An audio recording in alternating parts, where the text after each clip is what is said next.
And I'm going to turn it over to Liz Howard. Thank you so much, Rick, and thank you so much to UCLA's Law of Safeguarding Democracy Project for organizing today's important conference and this panel, The Role of Technology. My name is Liz Howard. I'm a senior counsel at the Brennan Center for Justice and the former Virginia Deputy Commissioner of Elections, and I'm delighted to serve as today's moderator. Over the past few decades, our elections have become increasingly complex, largely due to the growing role of technology in election administration. While in many ways, technology has made our elections better, more efficient, and more flexible, it has also been at the root of some of the recent and not so recent controversies related to the security of our elections, for many reasons, including the security risks introduced by the increasing role of technology and the knowledge gap of many voters that Pam Fessler referenced earlier, which in my opinion is created by our election officials who typically work tirelessly and successfully to make voting as easy as possible for eligible voters to participate in elections, which can result in voters who are largely unaware of the complex technological and logistical feats that it takes to run today's elections. We're incredibly lucky to be joined today by three experts who have a wide range of theoretical and practical knowledge who can address the role of technology in the 2024 elections. I'll quickly introduce our three panelists who will each have 5 minutes for opening remarks. Then I'll ask a few questions, and we're going to leave about 15 minutes at the end of this for audience questions, and then as Rick mentioned, we'll break for lunch at 12:30. Kim Wyman is the Senior Advisor for Election Security at the Cybersecurity and Infrastructure Security Agency, CISA, at DHS. She previously served as Washington's Secretary of State and was the Chief Local Election Official prior to that in Thurston County, Washington. Andrew Appel is a professor of computer science at Princeton. His research includes voting technology, and he regularly writes and comments in scholarly journals, blogs, media, and the National Academies of Sciences, Engineering, and Medicine 2018 report, Securing the Vote, Protecting American Democracy. Matt Masterson is the Director of Information Integrity at Microsoft. He previously served as the Senior Cybersecurity Advisor at the Department of Homeland Security, formerly served as the chair of the U.S. Election Assistance Commission, and served in various positions at the Ohio Secretary of State's office, where he oversaw voting system certification efforts and helped develop their online voter registration system. Pass it over to Kim. All right. Well, thank you, Rick, and thank you to the Safeguarding Democracy Project here at UCLA for this opportunity to be on the panel. And like Neil Kelly, I want to make sure I stay on time for Liz, so I'm going to be reading my remarks with a quick overview of CISA and ending with what I think election officials should be focusing on going into 2024. So CISA's overreaching mission is to, overarching is really what I meant to say there. Sorry. Slip. Great, on C-SPAN too. Okay, is to ensure the security and resilience of our nation's critical infrastructure. We provide cybersecurity resources and risk management advice to state and local governments and private sector entities that own and operate our nation's critical infrastructure assets. And our role in election security goes back to 2017, following Russian interference in the 2016 election cycle. The Department of Homeland Security designated election infrastructure as critical infrastructure, which allowed DHS and CISA to provide federal assistance and assistance and support to the election community. As we saw in 2020 and 2022, we face continuing threats from a growing number of foreign state-sponsored threat actors intent on targeting our election infrastructure and voters through cyber activity and malign foreign influence operations. In 2016, it was one country, Russia. Now, multiple nation states and even foreign non-state actors are following and adapting Russia's playbook. And the critical point here is that state and local election officials cannot and should not be expected to combat sophisticated nation-state sponsored actors alone. Over the past several years, largely to the efforts of Matt Masterson and many others, the election community has made incredible progress improving the security and resilience of our elections. I don't have enough time to detail everything, but CISA and its federal partners have worked with the election subsector to build partnerships, and we are better positioned than ever before to get timely and actionable intelligence and information into the hands of the owners and operators of election infrastructure.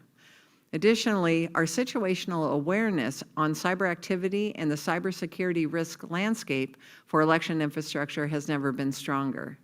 It's processes and procedures that the election community and the federal government have put into place to identify, protect against, and respond to adversary activity that should affirm Americans' faith in the security and resilience of election infrastructure. And I have a good example from 2020 that I want to share with you that really shows the progress in this sector. You may remember in October of 2020, less than 2 weeks before the election day, our Director of National Intelligence and FBI Director held a press conference to inform the country about a significant instance of foreign election interference. This activity, which was attributed to Iran, consisted of spoofed emails sent to registered voters in a handful of states that spread disinformation about voter suppression and voter fraud. And what you may not know is that CISA and our federal partners first received information about those spoofed emails only 27 hours before that press conference. This means our local election partners on the ground knew who to call in the federal government when the incident occurred. The relevant federal agencies and and private industry partners were well positioned to rapidly ingest the information, analyze it, agree on the findings, including attribution to a known threat actor. The intelligence community was able to quickly declassify the relevant information. CISA was able to brief the elections community, and our senior national security officials were able to inform the public about an ongoing threat. All of that took place in 27 hours. And the FBI indicted 2 Iranian nationals for crimes committed in this interference campaign in early 2022. This is just one story from 2020, but it demonstrates how far we've come since 2016. And this couldn't have happened in 2016. I can tell you that from my personal experience. It also shows our adversaries the incredible resources we can bring to bear to protect our elections from foreign interference. So finally, I want to look back quickly at the 2022 election and then what election officials can do to prepare for 23 and 24. First, we've seen no evidence that any voting system deleted or lost votes, changed votes, or was in any way compromised in any race across the country in 2022. We did, however, see activity from sophisticated state-sponsored threat actors that is cause for continued vigilance. Our adversaries continue to see our elections as opportunities for interference and influence. CISA will continue to strengthen these processes in the run-up to 2023 and 2024. Now is the time for election officials to make sure that they are doing the following things. First and foremost, performing the basic cybersecurity things they need to do, multi-factor authentication, patching, and updating software. Improving their physical security through physical security assessments, trainings, and DHS grants. Developing and exercising incident response plans, and informing and educating the public about the election process and the security and resilience of the nation's elections. And I think you heard a lot about that on the previous panels. And finally, election officials should be reviewing and updating procedures designed to detect, prevent, respond, and recover from threats, including insider threats. All right, I hope I had time, Liz. Thank you, Kim. The role of technology in elections. There are a lot of other democracies in the world that are unitary parliamentary democracies that only run one election at a time. There's only one contest on the ballot. And in those elections, it's not difficult to count the ballots by hand. But we have a federal system, and in the same election, on the same ballot, you might have the race for president, senator, governor, legislator, mayor, dog catcher, or in California, hundreds of things on the ballot. So for over 100 years in the United States, there have been voting machines. First mechanical machines 100 years ago.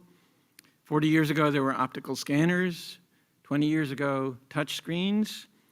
And that kind of black box technology can always be hacked. The mechanical machines were hackable, Modern computers in optical scanners or touchscreens are much more easily hackable at large scale. The states have to run elections that the people can trust, even though the technology is not entirely trustworthy.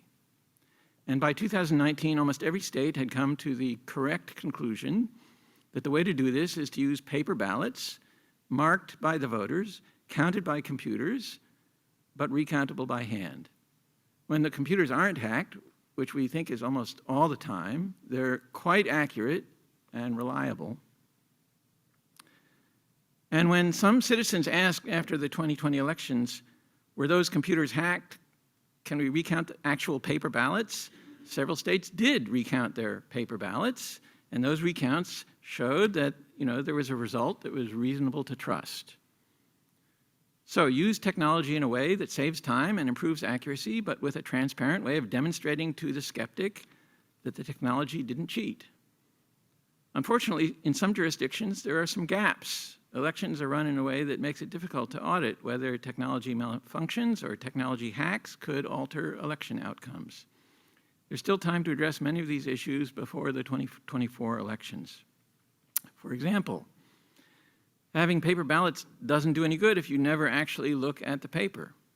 Recounting or auditing paper ballots by looking at PDF files on a screen won't do, because a hacked computer that's lying about vote totals can also make up fraudulent images. Recounting by running paper ballots back through the optical scanners won't do, because if the computers are hacked to lie the first time, they can lie the second time too. But recounting all the ballots by hand all the time is expensive and slow, and it's unnecessary if a state has a comprehensive system of random audits that examines a statistically useful sample of the ballots. This can be a lot more efficient than a recount. About half the states have some sort of random audit procedure, but most of them are far too weak to catch error or fraud reliably if it were to occur. Only 3 or 4 states have the kind of risk-limiting audit procedure that makes really useful guarantees. Recounts or audits of the paper ballots are trustworthy only if the chain of custody and other ballot accounting is reliable. Many jurisdictions do this well. Others could use improvement. If the voter is made to use a touchscreen ballot marking device to print votes onto a paper ballot, then the election is vulnerable to hacked ballot marking devices deliberately marking fraudulent votes onto the paper. Recounts or audits can't correct that. The voters themselves could detect and correct that if they carefully reviewed their paper ballot before depositing it for counting, but studies have shown that most voters don't do that. Jurisdictions should avoid the use of ballot marking devices for any voter capable of marking a paper ballot by hand. Many states permit overseas voters to vote by email or some other form of internet voting. In such systems, if the computers are cheating, then there's no effective way to detect or correct this. States that want to have elections that people can legitimately trust should not permit internet ballot return. Vote centers accommodate voters from anywhere in the county and use electronic poll books to provide them with the correct ballot style for their own town, except when the e-poll books screw up and provide voters with the wrong ballot style. We've seen this happen. Once the voter casts such a ballot that lists candidates and contests from the wrong town, there's no way a recount can correct the error. And aside from that kind of error, I still worry about the transparency of the way that votes from vote centers are reported. Election administrators should ask themselves, how can poll watchers see for themselves that the accounting is correct? And we heard an answer to that question this morning, and that was a really good answer, actually. And finally, sometimes there's a screw-up. The technology fails, or it's inadvertently misconfigures, or dust clogs the sensors. In Antrim County, Michigan in 2020, a last-minute change to the ballot caused the optical scan layout to be different from what the voting machines expected. Election officials quickly realized that the results were nonsensical. They recounted the paper ballots by hand. They certified the count of the paper ballot count by hand, not the nonsensical result from the voting machines. The state commissioned a forensic examination to find the root cause and published a report. In Windham, New Hampshire in 2020, a recount by happenstance detected that the optical scanners had miscounted by hundreds of votes. A bipartisan unanimous bill in legislature commissioned a forensic examination plus another recount, and they found that a combination of fold lines across vote ovals plus dust buildup in scanners caused folds to be misread as votes. Again, the recount of the paper ballots by hand certified correct results even before the forensic examination. In Mercer County, New Jersey in 2022, every single voting machine failed on election day. The county clerk called for an investigation, which quickly found the cause of the problem, which was a last-minute ballot printing change that the scanners were not programmed for. In all three of those cases, election officials could and did recount the paper ballots to get an accurate result before certification. But there are some screw-ups that cannot be corrected by a recount. In Williamson County, Texas, an e-poll book glitch gave many voters the wrong ballot, which they then cast. Recounting those ballots won't cure the problem, and election officials in the county tried to cover it up. That's no way to build confidence in our elections. Thank you, Andrew. Well, I'll try to be brief. I appreciate the comments from both Kim and Professor Appel. Thank you to Rick and UCLA for having me. In trying to think through how to address the question on the slide, I was drawn to my experiences with the election community and the resilience that they've shown really since 2016. For those of us that have had the privilege, the pleasure to work directly with state and local election officials across the country throughout our careers and really in this conversation since 2016, one can't be anything but in awe of their resilience, of their courage, of their heroic efforts. And so I know this conversation's about technology, and I'll touch on that, but folks like Stephen Richer, folks like Secretary Rathsberger, Secretary Benson, the local officials in those states, and what they've been through. And so I just wanted to recap a little bit of what their experience has been, to put into perspective as we talk about sort of how can we secure, what steps can we take. I go back to August of 2016 when I was a commissioner at the Election Assistance Commission and asked to come talk to members of the FBI, Homeland Security, and other agencies about Russian activity targeting our election systems. In a conversation that was supposed to take an hour or so lasted 3 hours as myself and representatives of the election community from the state election directors and secretaries of state had to educate the federal government on how elections were run in the United States. What kind of systems, what kind of processes, procedures, what kind of controls. And so when Kim says that the effort that we had in 2020 wouldn't have been possible in 2016, it's literally correct and true in that the states sniffed out the lack of familiarity by the federal government and literally at one point accused the federal government of trying to hack them, right? We lose sight because of the massive progress that's gone on that in 2016 we had states alleging that the federal government was targeting them, right? Fast forward to 2020, and we're in a position in which all 50 states are working in some way, shape, or form with the federal government to share information, to capture threat intelligence, to better secure their systems, to improve the resilience of the process. We end up with, depending on the numbers you look at, between 92 and 96% of the votes cast being cast on paper ballots so that they can be audited. We end up with more multi-factor authentication, more network segmentation, more information shared from state and locals up to the federal government and back down again, and real visibility into the activity that could target the 2020 election. As Kim outlined, the Iranian activity, Russian activity, whatever the case may be. And so what we had really built was a community of security professionals within the election community in the span of 4 years. That's not to say election officials didn't pay attention to or secure their systems prior to that, but we had built a robust community that involved all layers of government and the private sector, which is a really important aspect. And so if you go to that sort of day in November when the CISA coordinating councils, government coordinating councils, and sector coordinating councils issue a statement that says the 2020 election was the most secure election in American history, 2 points on that. One is, it didn't say perfectly secure. There's always room for improvement. There isn't such thing as perfect security. And two, we were able to make that assessment because we had worked day in and day out, 24 hours a day with state and local election officials to understand the risk environment, to understand the systems that were in use, to understand the actions that they had taken to secure those systems, and to understand the plans that were in place should something happen.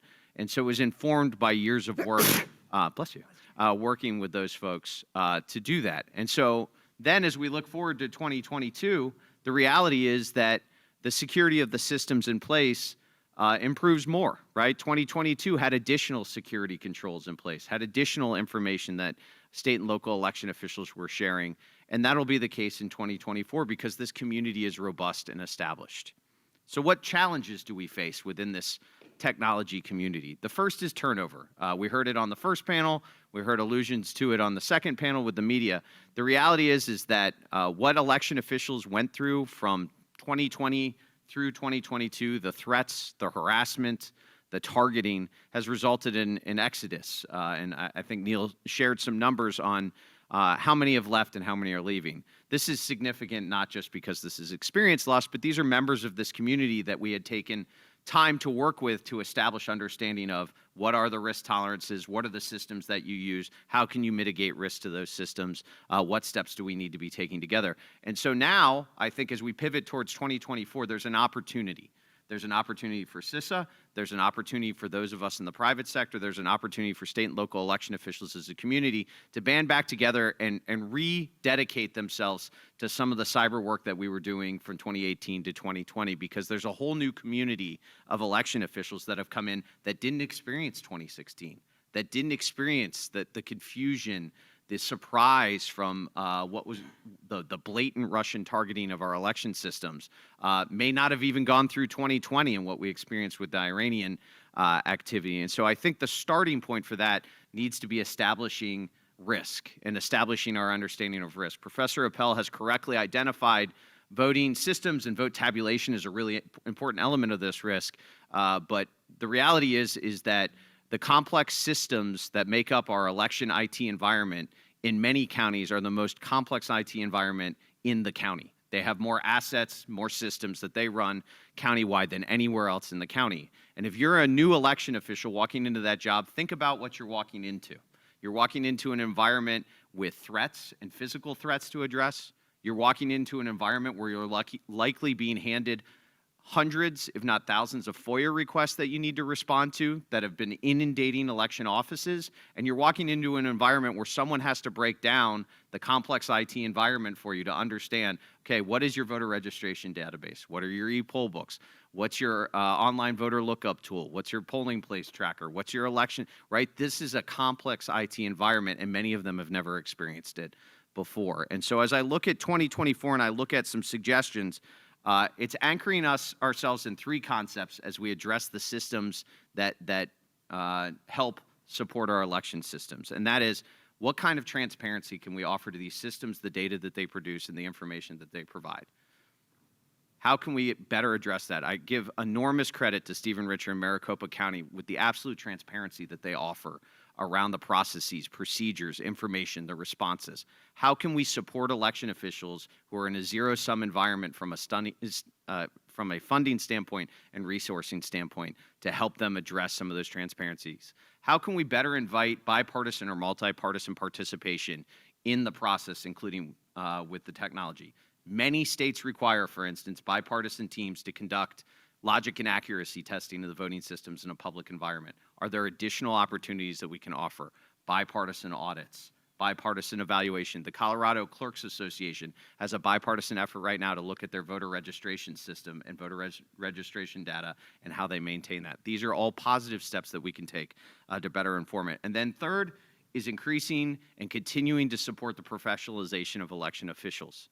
We know that voters look at their election official and expect them to be professionals, to be election professionals, not to just show up on a Tuesday and run elections, and they are. But if you're new to that job and you're new to the systems that are required to administer those elections, what steps can we give you? What tools can we give you to bring you up to speed on those systems, on that data, on the security around them, so that when or if something happens, and something will happen, this is a human process, you're not forced to stand up there and refer to a glitch, right? You need to be able to explain to your voters with confidence what's happening with the systems, right? And so I think as we pivot towards 2024, it's the combination of turnover, new systems being introduced in the environment, and ongoing questions about anything and everything that happens. I was joking with Pam Fessler before this panel that When I started in elections in 2006, I used to be the young guy in elections, and now I'm the very old man in elections with gray in his beard. When I started, I would go to Technical Guidelines Development Committee meetings at the EAC, and there was like 10 of us there. No one cared how voting systems were tested. No one cared how they were certified. And that seems quaint now, absolutely quaint. And that's a good thing. We should embrace that. We should embrace that interest, but it's got to be a productive conversation about the types of technology used and how we better secure them. Thank you. Thank you so much, Matt. And I think it would be helpful. Many of the panels have talked about election officials, but to drill down a little bit about who they are. We have about 8,000 to 10,000 local election officials in the country.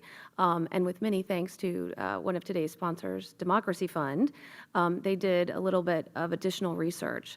So we know that 84% of our local election officials represent jurisdictions with 10,000 or fewer voters. The typical election official is a white woman aged 50 to 64 years old who makes about $50,000 a year. And these are the people who are tasked with safeguarding our elections and who Democracy Fund and Professor Gronke, right, identified as stewards of our democracy. And I agree with Matt wholeheartedly that there has been an absolute sea change in election security and certainly the relationships between the feds and the states and the local and the election security posture that we take. I was an election official in 2016 and it's very different, but one thing that hasn't changed has to do with another topic that was touched on a little bit earlier and Andrew mentioned. When I was an election official, there was a growing demand that we offer online voting in Virginia. We did a study and working with our CIO quickly determined that we didn't have sufficient funds and couldn't identify any sort of solution that would make this plausible in our state. But those calls are just growing louder. As someone mentioned earlier, voters want to know why they can't, if they can, do banking on their phone, why can't they vote on their phones? So Kim, what would you say to a Secretary of State who called and asked about providing specifically about the issue that I think that we all agree is the serious problem, which is the electronic return of the voted ballot? Oh, sure. So first, I have to frame this in terms of my position at CISA, that we have to recognize that state and local election officials have to operate within the laws and the regulations within their own states that are made by the policymakers in their states. So this varies widely. Every single state has its own set of challenges, and some states certainly have started to embrace electronic ballot return, and there are other states that have not. And so our role at CISA is to advise election officials of the risks, make sure that they're aware of it, because we are essentially the nation's risk advisor, but ultimately these policy decisions are theirs to make. So just want to do that disclaimer. But I often hear and have for the last 23 years people refer to, I can bank online. Why in the world can't I vote online? It would be so much easier. And I really what we can do. I'm trying to be official here and a little off the cuff. So unlike online banking or other transactions that we can do on our smartphones, voters in every circumstance, nearly all at least, have the right to a secret ballot. And that's the defining difference. And so let me kind of drill down on that a little bit. And what I mean by that is in banking, you have a shared open transaction. So when Matt Masterson's debit card is compromised and somebody buys season tickets, say, to Michigan, Matt, no, I've got that blocked. Matt can go to his bank and be made whole because they can track all those transactions, they can verify it, it's open, they agree on it, and he can be made whole. In the voting, in the same scenario with his ballot, however, if he returns a ballot, there's a point where his name and that ballot are separated to preserve his secrecy. And in the electronic ballot return world, when that happens, there's no way to go back and make that voter make Matt whole. So that's the difference, and those are the stakes, and that's what's challenging. And so what we do at CISA is really make people aware of some of the attack surfaces, like man-in-the-middle attacks or other integrity attacks that could change those votes electronically, or how do you prove to the average person who is really disappointed that their candidate lost and might be a little emotional, Not that that would ever happen in an election. How in that environment do you inspire that confidence that the ballot that was returned electronically is being counted the way the voter intended it to? So CISA promotes the auditability of all election systems across the entire process. And, we have worked with the National Academies of Science, Engineering, and Medicine, and they wrote a paper on securing the vote. In fact, it's entitled Securing the Vote, Protecting American Democracy in 2018. And they said in that, we do not at present have the technology to offer a secure method to support internet voting. It is certainly possible that individuals will be able to vote via the internet in the future, but technical concerns preclude the possibility of doing so securely at this present time. And so that's really, CISA is just making the community aware of that. Thank you, Kim. And Andrew, as a co-author of that report by the National Academies that said in 2018 that there wasn't a way forward at that time, but perhaps in the future. Are we there yet in the future? Can you make internet voting secure now? The future is here. It's 2023. The answer is no. There is not a way to make internet voting secure.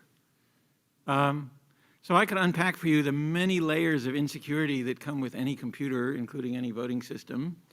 And I'm not talking about just the servers that count the vote that have these many layers of insecurity and are attacked, but at least they're operated by some sophisticated county election official who is advised by the good offices of CISA and the Election Assistance Commission and so on. But I'm talking about the voter's own computer, where the app that provides you the ballot, allows you to mark the ballot. If your computer is hacked by some botnet, then it can be packing up and encoding and transmitting entirely different ballot than what it presents to you on the user interface. It's just not possible to secure internet voting in 2023 or in the foreseeable future within the next decade, given the kind of computer security environment that both servers and user PCs and phones have to deal with. Thank you. With the increasing pressure on election officials to make this available, Matt, what do you see happening in the future, even with the security community standing strong, identifying the risks of this option? I love the Matt predict the future thing. I think this is where I'm supposed to say you can ask ChatGPT. No, Too soon. Too soon. So let's at first capture the election official environment, and Kim captured it from the legal standpoint. There are laws being passed requiring election officials to do this. They don't have a choice. But there's also and I've experienced this when I was in the state of Ohio, there's a non-zero number of voters that would be disenfranchised, would not be able to vote at all if not given this option. That number is not large, in my experience at least, but we need to recognize that the high risk environment that's being described, internet or online ballot return, is high risk. In 2020, CISA published released a FOUO risk assessment on this that the Wall Street Journal published somehow on this, and it talked about the high risk environment, but it also acknowledged that disenfranchisement is also not acceptable, that the inability for someone who is eligible to vote and trying to vote and not being able to vote and have their vote counted as cast is also not acceptable. So there's that for the election official. And for those of us that have taken calls from mothers or husbands or wives of soldiers who literally cannot get their ballot back in time, they can't. You find a way, right? You're not going to say no. With that said,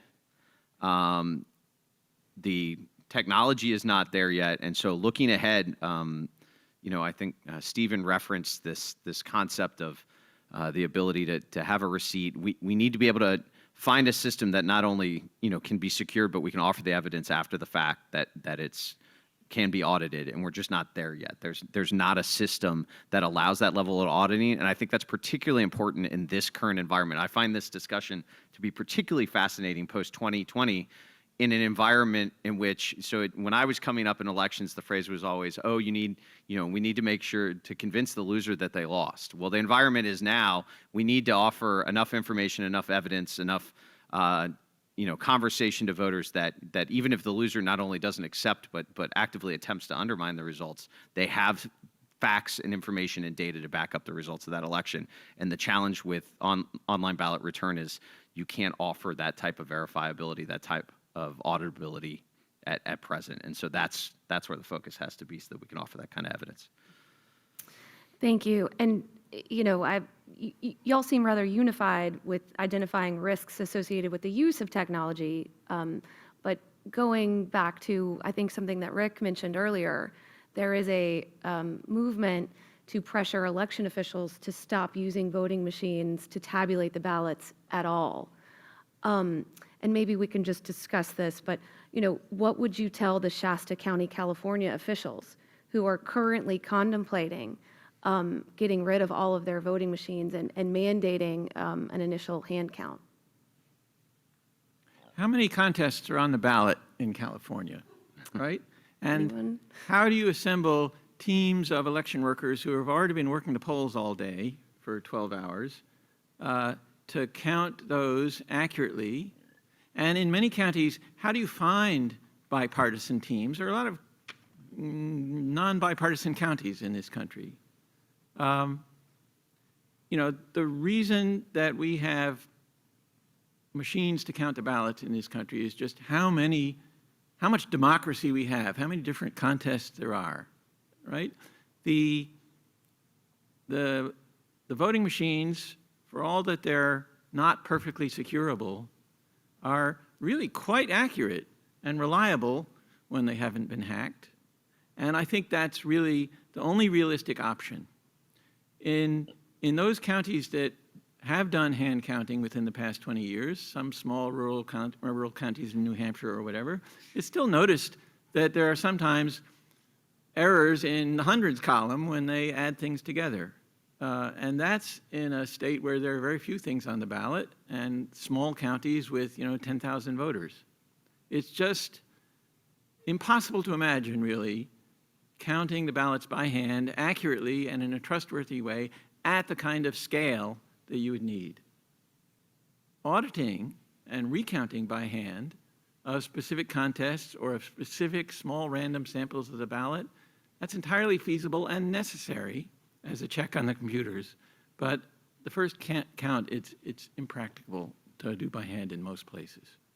Okay, the election geek in me is really screaming, so I have to jump in here too. We've kind of been the Debbie Downers up here about all of the threats, but I want to remind you that election officials take, and we certainly at CISA support, a defense in depth strategy. So it's not just like they only use computers to count ballots and whatever comes out of that machine is what they publish. It's multiple layers of not only technology, but physical security measures and checks and balances, not only LNA tests before and after elections and auditability, but also physically checking the numbers, like an accountant would be doing the end of month summary for a business. It's the same type of accounting that's done at every election office in this country following an election. And so it's that defense in depth strategy where you're not only trying to make sure the numbers are accurate, but you're looking to see if there's anomalies that don't make sense. For example, you suddenly have a bunch of undervotes where no vote is being recorded in a race. That's an indicator that maybe the machine isn't tabulating accurately. And in fact, I think what Andrew mentioned earlier about the fold and the crease in the ballot ended up doing exactly that. So, or those might have been overvotes where a voter votes for more than one candidate. But realize that all of those measures are being taken and are in place in election officials in election offices across the country. And that's one of those things that they do to build confidence in their voters and in the public that our elections are reflecting the way people voted. Me? I mean, the pithy side of me says if ninjas can't do it, why do we think anyone else can pull it off? But, I mean, I think Charles has either written on this, I know I've heard him speak to it, humans are really bad at counting things. It's not really what we're great at. And so, as Professor Appel said, that the systems, in my experience, that the area that voting systems have gotten the most improvement on since I started in this industry is the accuracy. They are very, very accurate, and combining that, as we've talked about ad nauseum at this point, with meaningful hand audits really brings a level of resilience and accuracy to it to really offer evidence to voters of the accuracy of the results. But part of that auditing has to be transparency and bipartisan or multi-partisan participation. People really want to know that their team's in the room and a part of it, right? And so that's really, really critical to the whole thing. Thank you. I'll just remind everyone, I've got one or two more questions, but if you have a question, we're going to take audience questions here in just a minute. Please go ahead and line up at one of the two microphones on either side of the room.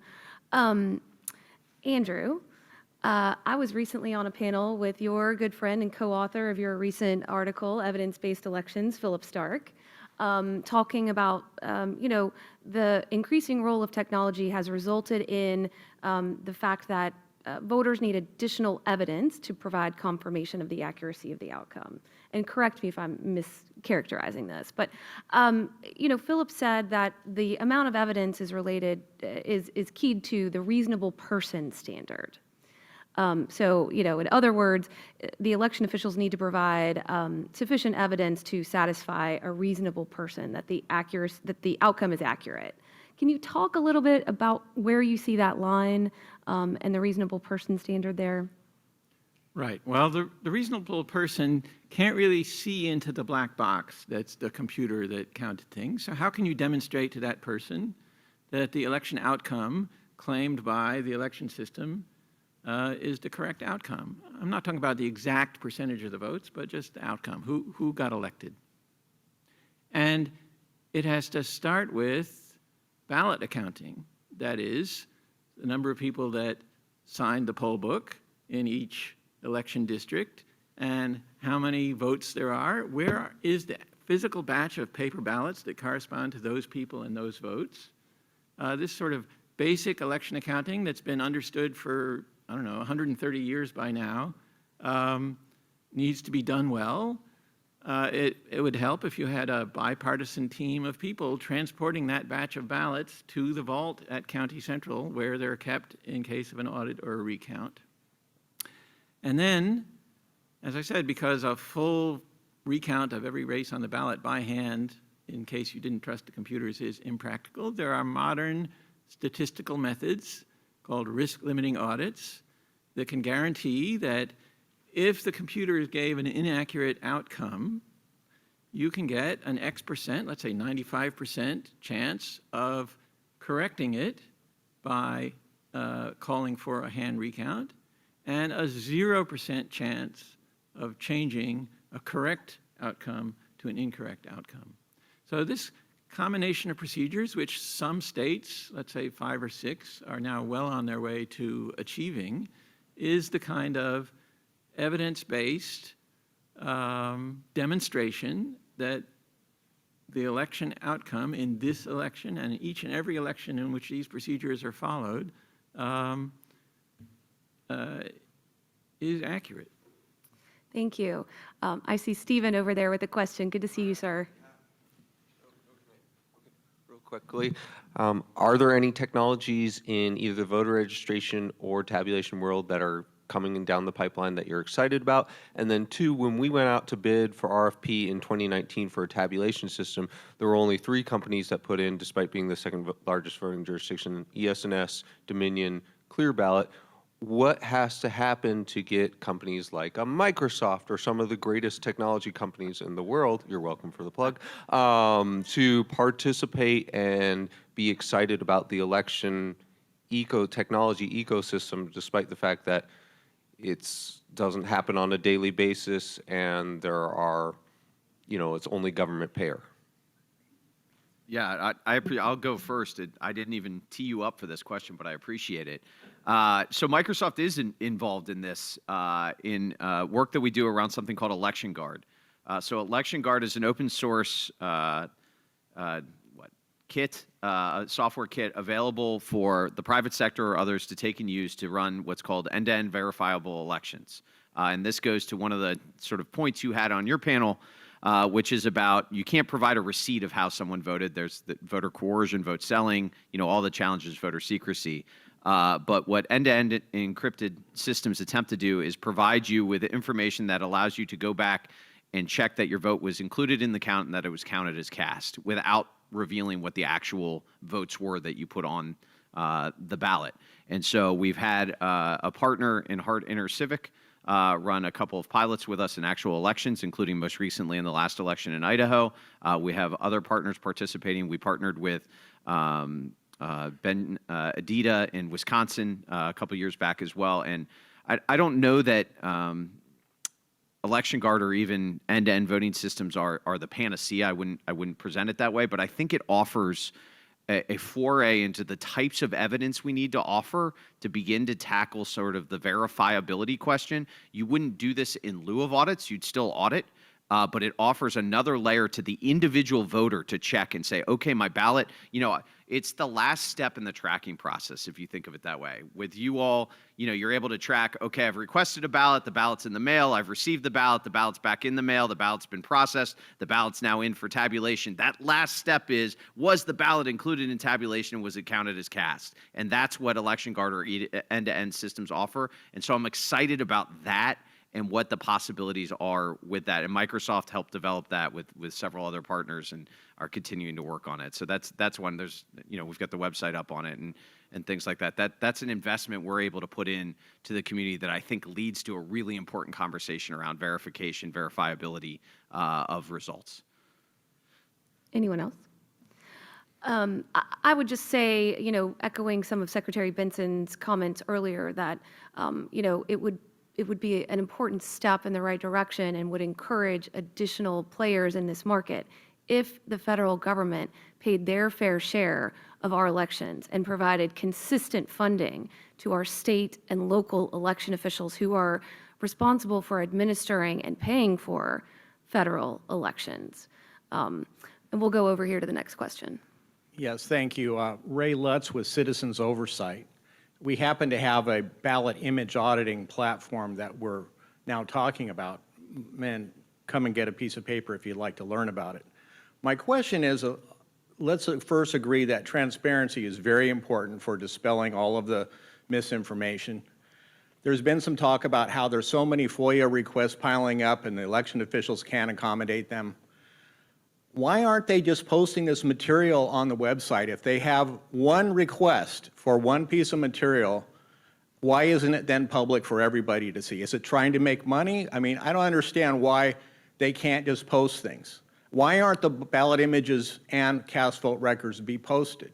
Why isn't the information about how to use a cast vote record to check your results posted? Why can't anybody just review all the ballot images on their little computer to their heart's content? I know it's not perfect, but it helps people to be able to look through those ballots and say, gee, it looks like it's about right, it's matching up. So those are my questions. Thank you.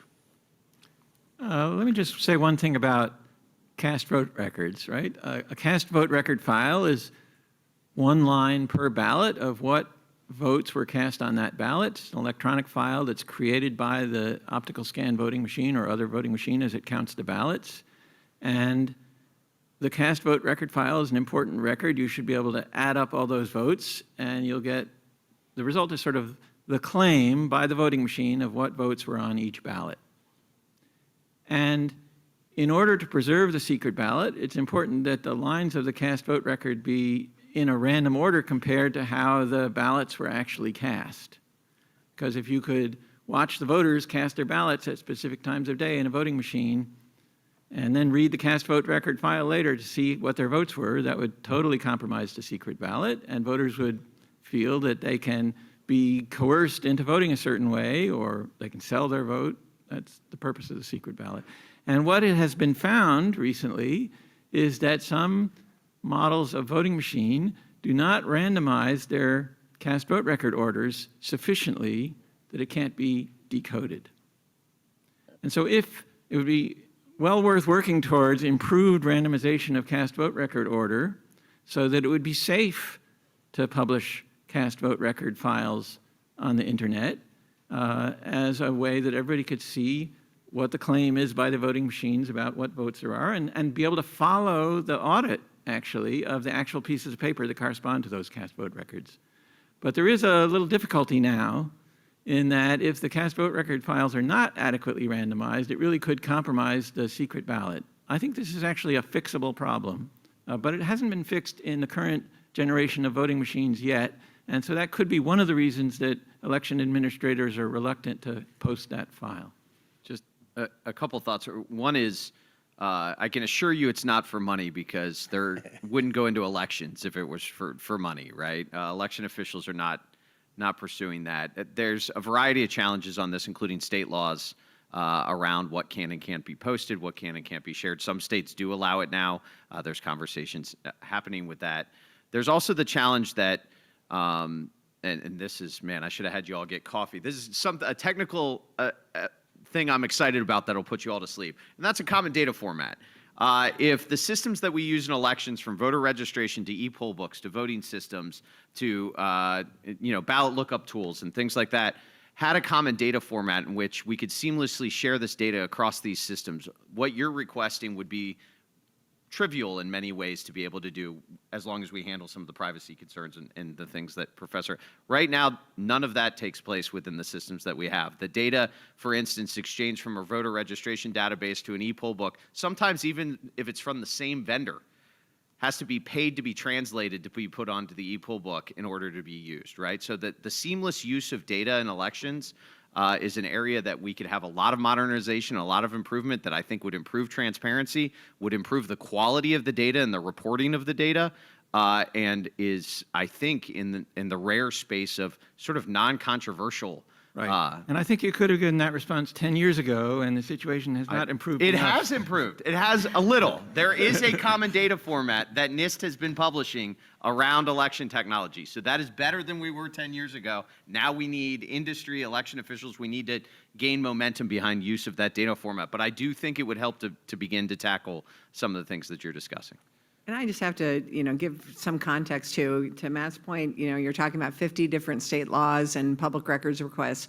And I can tell you from my personal experience, it's not simple. It's not even about the data for the voting machines. I think what Secretary Benson was referencing in terms of the FOIA requests, I can tell you when I was Secretary of State in Washington in 2021, in our state we had very open records, and the law was very much in favor of, and there were stiff penalties, $1 per record per day that we didn't produce a response.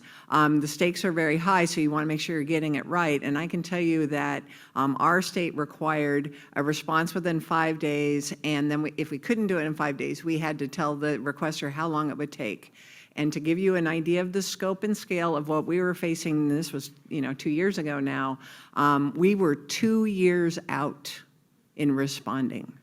And I say that because I think some people would say, oh, well, you're just dragging your feet.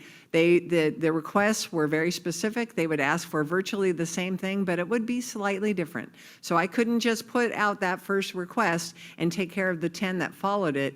Each one of them our staff had to respond to, and I think that that's a very common thread that I'm hearing in my role at CISA from states across the country and local election officials, is just this inundation of requests. So what those motives are, I'm not going to speculate, but I can tell you from my firsthand experience that it is a real thing, and it is impacting counties across and local jurisdictions across this country. Yeah, and Washington's certainly not the only state that I've heard of where the wait time to be able to respond to a FOIA is multiple years. This side.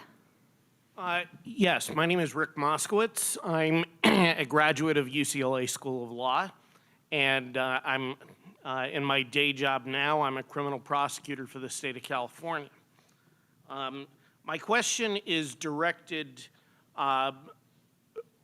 firstly to Professor Appel, but if there's time, perhaps everyone can address it. My question concerns mail-in ballots specifically. Is there any way that using technology we can ensure that mail-in ballots were A, not cast by ineligible voters, and B, were filled out by the voters to whom they were sent? So part of this I would defer to people that may have had experience actually running elections with mail-in ballots. Kim may have had the first state to run elections all by mail. But So I'll start by deferring to you, and then I'll see if I have any more comments. Oh, gosh. And of course, my role in CISA, this is not what I do, but yes, Washington State had a very long, rich history with mail-in voting. And again, approaching it with that defense in-depth strategy, our security controls started with the voter registration process, which was separate from voting, where the voter in Washington State provided either their driver's license or social security number that we could verify. We were an ERIC state. We were one of the founding members. So we had that integrity of the voter registration rolls and system. Now, we could not verify, for example, citizenship, but we had adopted automatic voter registration, which required a real ID, or in that state's case, enhanced driver's license. So I was starting to get more of my voter registration rolls with that validation by a third party that these were U.S. citizens that were being registered. And then when we issued the ballot, the voter had, it was issued to the voter on record, and then they signed their envelope. That envelope signature was compared to the signature on file. And if there was a discrepancy or we didn't think they matched, the county auditors reached out to those Even voters. aside from the signature, that envelope with their voter registration information was mailed to them at their address. At their address. Not just Thank sort you. of left on the street. Yes, yes, we didn't just willy-nilly send them out. And so those security measures were in place. And the fail-safe that I always really appreciated about the voter being contacted by the county auditor is it did two things. One, it gave the voter a second chance. But more importantly, I guarantee you, if you received a letter from your county election official that said that your ballot had been returned and your signature didn't match, and you hadn't voted, you're going to be on the phone, immediately to say that wasn't my ballot. So it was also a fraud check. So, but is it perfect? Could I validate that Matt Masterson signed that ballot and voted that ballot? No, because I didn't watch him vote. But I had a high confidence level that the people that were returning ballots were the voters they were issued to. And you're also, I guess, depending on the voter, to self-report if there's been a mistake. But if the voter is just indifferent to the process, or perhaps we're talking about a dead voter, if a vote has been cast in the name of someone who's died, the dead voter is obviously not in a position to return the phone call and say what happened. I can tell you from my 30 years experience, there was never a dead voter that voted. But with that said, there were occasions where people did vote on behalf of a deceased family member, and my experience showed that, and again, not statistical, but I could say anecdotally, that when we did determine it, because we were constantly updating the rolls, Stephen could back me up on this, with cross-reference to the Social Security Death Index, for example, when we found people who had been removed, we're looking at that date of death. And was that ballot cast before or after the date of death? Because we mailed out ballots 20 days before Election Day. So again, that defense in depth strategy, we may not always prevented the family member from voting, but I can tell you I sent more than one sheriff's deputy out to households knocking on the door, and if it was in fact someone voting on behalf, it was a felony, Class C felony, and they were prosecuted. So, yes, can it happen? Yes. Is it wide? No. And I'll just mention one other thing about signature matching. Neil Kelly, who spoke earlier today, I don't think he's still here, but he explained a couple of years ago their procedures in Orange County for signature matching. They have a copy of the voter signature not only from when they first registered to vote 25 years ago, but actually from every poll book they signed since then and every absentee ballot they returned since then. So they have this many different copies of the evolution of the voter signature, and there's actually something to check against when they check the next signature, and that's sort of a routine part of their signature checking. So it really is possible to do this in a somewhat more sophisticated way. Yeah, there are going to be checks and balances during the entire election cycle to address some of these concerns. Thank you so much for your question. We are out of time, and we are getting ready to break for lunch. Thank you so much. Great panel. Good backup there. Thank you.